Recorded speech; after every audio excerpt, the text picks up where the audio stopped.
There's a great deal known about the Reverend Dr. Martin Luther King Jr., about his life, about how he championed, advanced, and fought for the cause of civil rights in the United States, and about his untimely death. Not very much, however, is known about the watch he wore during some of his most private moments, a time-only Timex on a simple leather strap.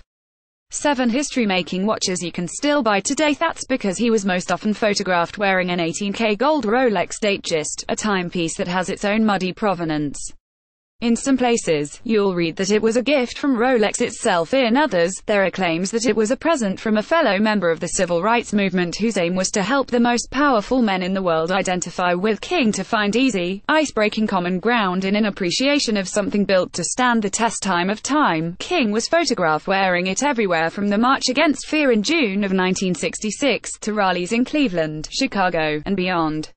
He eventually became so well associated with it that in 2013, the company included him in an ad campaign alongside other notable Rolex owners. The Timex was seen far less often, but that's not because King liked it any less. It just has amazing stories, said writer Matt Hranek, who learned more about the Timex while researching his best-selling 2017 book A Man and His Watch. This is the watch that he wore through his most intense negotiations and his deepest fights for civil rights. There was a quote from his wife, Coretta Scott Ki, saying how he watched the seconds tick on that watch.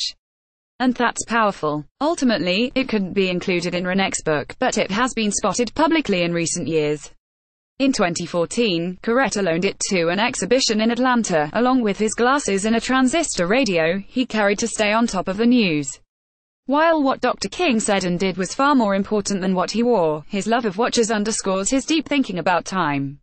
The concept comes up in speech after powerful speech. The ultimate measure of a man is not where he stands in moments of comfort and convenience, but where he stands at times of challenge and controversy, he said in one.